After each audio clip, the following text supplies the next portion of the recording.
Hey there guys, Gary here for GenVFX. Little quick addendum to the back of the tracking tutorial I've just done.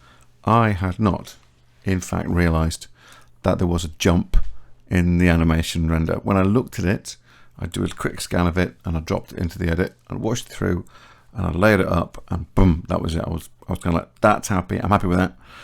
Someone made a comment and said, it's jumping in the preview. Can you fix that? And I went, you know what? Yeah, I can. Due to the speed of doing the last one, I literally missed that. So I am going to show you exactly what the problem is and how to fix it. So if we just get rid of the splash screen here, and you can see this is our tracking window. This is the last one, scene 6. If I change this to layout, you can see all our bits and bobs are in there.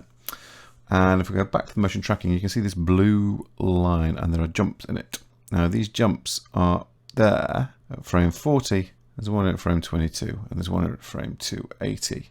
Now, the reason why we're getting these is because there's basically these red and green lines are indications of the horizontal and the vertical shifting of the camera during the actual tracking process. So if the camera is traveling, if the tracking point, is traveling down the screen, it goes, I think it goes in the green, and the vertical is in the red, or it's the other way around. I can never quite remember. But what we have here, as you're very aware, is this blue line, and this blue line we want to get as close to 0 as possible.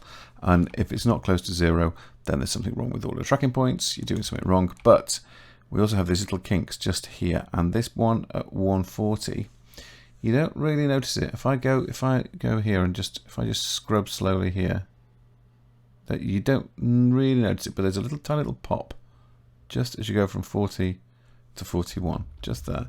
It's like there's motion, and then there's sort of like a bigger motion between those two, and that's what was becoming very evident when you have a laying it over the live action. So what those are aberrations in the tracking. So what we need to do is have a look at our tracking points that we've put out on our little screen. So while I'm just going to say this, I'm going to very quickly prefetch the footage, because obviously when you open up a project, if you haven't used it in a while, that prefetch stuff needs to be redone.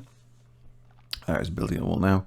But this blue line you want as close to straight as possible. So you have to take a look at some of your paths and work out what's causing the issue. So it seems to be happening, a little bit further on from here. So that's 106, and then we get to here and there's a little stop. And I'm trying to work out what it was that was causing that little kink one there in the solve path. Because you only get this blue line once you've solved. You can actually, it's where you really allows you to see problems and issues.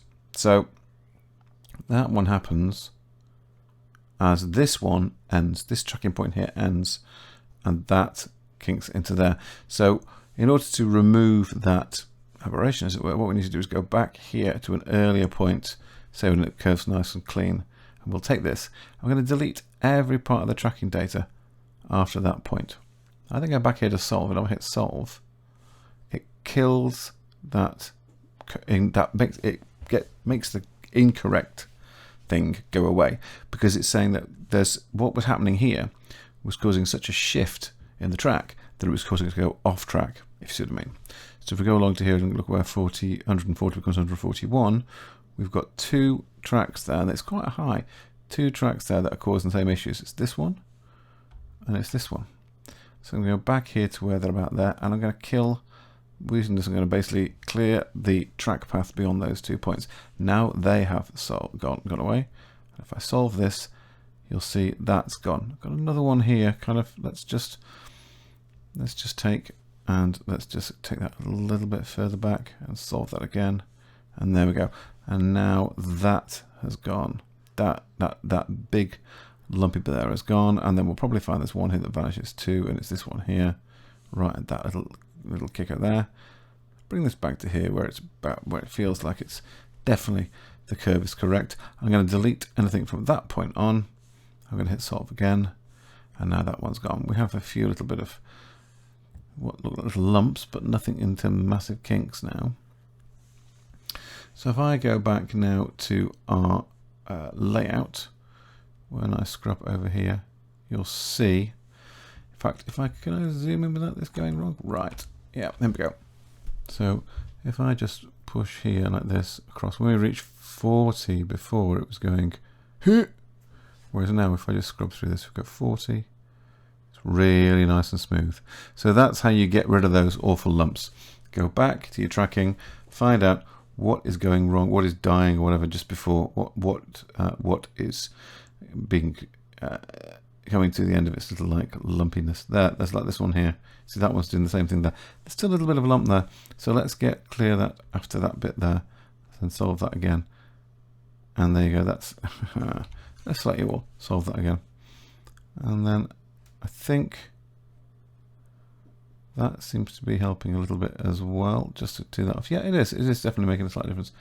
But you know, you have a much cleaner, more practical track that way. So what I will do is I'll probably render these out and stick them in another little video afterwards. But basically, the thing is, you can see there the motion.